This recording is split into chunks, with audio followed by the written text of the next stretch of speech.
Hey guys, welcome to the my channel. तो आज मेरा जो टॉपिक है वो आप लोग ने देख ही लिया होगा कि आरटीओ का मतलब क्या है।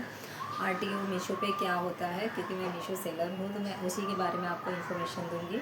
अगर जो भी ई कॉमर्स में काम करना चाहता है, ई कॉमर्स बिज़नेस चलाना चाहता है, तो मैं उनके लिए एक ही सजेस्ट करूँगी कि आप लोग सोच समझ कर काम करिए, क्योंकि ऑनलाइन बिज़नेस जो होता है वो ईजी नहीं होता। हम आरटीओ और रिटर्न में ही फंसे पड़े होते हैं। उसमें हमें जितनी प्रॉफिट नहीं होती उससे ज़्यादा तो हमें लॉस हो जाता है। ये मेरा खुद का पर्सनल ओपिनियन है।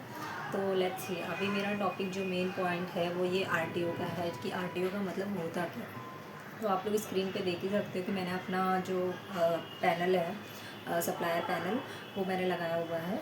तो आप लोग देख सकते हो स्क्रीन पे कि मैंने जो आरटीओ मेरा आया हुआ है वो ज़्यादा दिखा रहा है। तो मेन इशू ये है कि हमने जब आरटीओ का मतलब सीखा, तो आरटीओ का मतलब होता है कि कुरियर वाले से हमारा प्रोडक्ट रिटर्न आया हुआ है। हम कुरियर वाले को जब सामने वाले का एड्रेस नहीं मिलता है, जैसे मैंने कोई प्रोडक्ट सेल किया हुआ है और सामने प्रोडक्ट जाना था, कहीं भी जाना होगा, वहाँ का एड्रेस कंफर्मेशन नहीं होता है, सही एड्रेस नहीं होता है, कुछ बिल्डिंग के इश्यूज़ होते हैं, फ्लैट्स के इश्यूज़ होते हैं, या एड्रेस मेंशन ही नहीं होता है, सिर्फ एरिया मेंशन होती है। तो कुरियर वाला क्या करेगा, वो रिटर्न कस्टमर का जो भी प्रोडक्ट है वो सेलर के पास वापस रिटर्न आ जाएगा, तो उसे आरटीओ बोलते हैं। जब कुरियर से हमें रिटर्न आता है तब ज़ीरो बैलेंस होता है, हमें कोई चार्ज पे नहीं करना होता है। ये एक बेस्ट चीज़ थी कुरियर के लिए। जो कि हमें रिटर्न आता है आरटीओ रिटर्न, उसे आरटीओ रिटर्न बोला जाता है। तो नॉर्मली जो जीएसटी नहीं लिए हैं उनके लिए तो आरटीओ रिटर्न के लिए बहुत अच्छी बात है कि उन्हें ज़ीरो पे करना पड़ता है।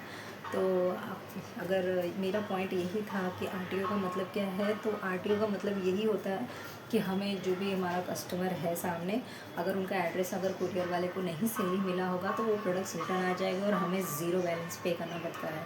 मतलब कोई पेमेंट नहीं करना पड़ेगा, हमें कोई चार्ज नहीं लगेगा। आरटीओ पे सिर्फ हमारा प्रोडक्ट रिटर्न आ जाता है हमारे पास सेफली। तो अगर आपको मेरी वीडियो अच्छी लगी होगी, आपको मेरी बातें समझ में आई होंगी, या कोई भी इश्यूज़ रहे होंगे, तो आप मुझे यूट्यूब पे या मैं इंस्टाग्राम पे फॉलो कर सकते हैं, मुझसे क्वेश्चन पूछ सकते हैं कि क्या इशू है क्या नहीं, और कोई भी डाउट होगी तो आप मुझे पूछ सकते हैं। अगर आपको मेरी वीडियो अच्छी लगेगी तो लाइक कमेंट शेयर और सब्सक्राइब करना मत भूलें। Thank you.